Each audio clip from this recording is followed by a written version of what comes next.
राधे राधे दोस्तों। Story world में आपका स्वागत है। आज मैं सुनाने जा रही हूँ ध्रुव की कथा।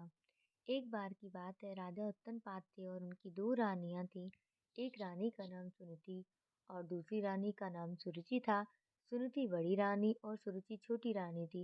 रानी सुनीति के पुत्र का नाम ध्रुव और रानी सुरुचि के पुत्र का नाम उत्तम था। राजा उत्तनपाद का रुझान छोटी रानी सुरुचि की तरफ ज्यादा देख था, क्योंकि वो दिखने में काफी सुंदर थी। लेकिन रानी सुरुचि अपनी सुंदरता पर काफी घमंड करती थी। वहीं बड़ी रानी सुनीति का स्वभाव सुरुचि से बिल्कुल अलग था। रानी सुनीति काफी शांत और समझदार स्वभाव की थी। राजा का सुरुचि की तरफ अधिक प्रेम देखते हुए रानी सुनीति दुखी रहती थी, इसलिए वह अपना ज्यादा से ज्यादा वक्त भगवान की पूजा अर्चना में बिताती थी। एक दिन सुनीति के पुत्र ध्रुव अचानक अपने पिता के राजा उत्तनपाद की गोद में जाकर बैठ गए। वे अपने पिता की गोद में बैठकर खेल ही रहे थे कि वहां छोटी रानी सुरुचि पहुंच गई। राजा की गोद में ध्रुव को बैठे देखकर रानी सुरुचि को गुस्सा आ गया। रानी ने ध्रुव को राजा की गोद से नीचे उतारते हुए कहा, तुम राजा की गोद में नहीं बैठ सकते। राजा की गोद और सिंहासन पर सिर्फ मेरे पुत्र उत्तम का अधिकार है। यह सुनकर ध्रुव को बहुत बुरा लगा। ध्रुव वहां से रोते हुए अपनी माँ के पास चला गया। ध्रुव को रोता देख माँ काफी चिंतित हो गई और ध्रुव से उसके रोने का कारण पूछा। ध्रुव ने रोते हुए सारी बात बताई।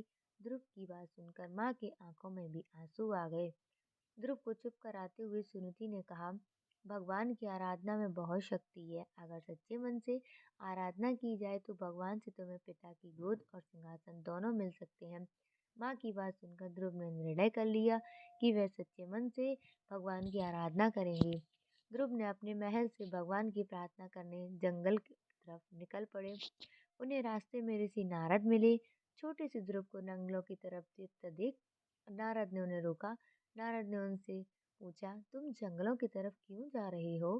ध्रुव ने उन्हें बताया कि वो भगवान का ध्यान करने जा रहे हैं। ध्रुव की बात सुनकर नारद ने उन्हें समझाकर राजमहल वापस भेजने की कोशिश की, लेकिन ध्रुव ने उनकी एक ना सुनी। ध्रुव के निर्णय के कारण नारद ने ध्रुव को ओम नमो भगवते वासुदेवाय मंत्र का जाप करने को कहा। इसके बाद ध्रुव जंगल में जाकर इस मंत्र का जाप करने लगे। उधर नारद ने महाराज उत्तमपाद को ध्रुव के बारे में बताया। बेटे के बारे में सुनकर महाराज का मन चिंतित हो गया। वह ध्रुव को वापस लाना चाहते थे, लेकिन नारद ने कहा, ध्रुव प्रार्थना में डूब गया है और अब वह वापस नहीं आएगा। ध्रुव को कठोर तपस्या में लगे रहे। कई दिन और महीने गुजर गए, लेकिन ध्रुव प्रार्थना करते रहे। इसी बीच ध्रुव की भक्ति से प्रसन्न होकर भगवान हरि ध्रुव के सामने प्रकट हुए।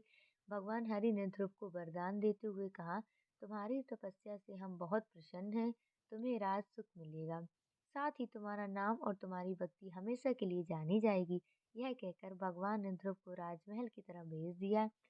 भगवान के दर्शन पाकर ध्रुव भी बहुत खुश हुए। उन्हें प्रणाम कर महल की तरफ चले गए। बेटे को वापस वापस आता देख राजा खुश हो गए और उनको अपना पूरा राज सौंप दिया। भगवान हरि के वरदान से भक्त ध्रुव का नाम अमर हो गया और उन्हें आज आसमान में सबसे चमकने वाले तारे ध्रुव तारे के नाम से याद किया जाता है।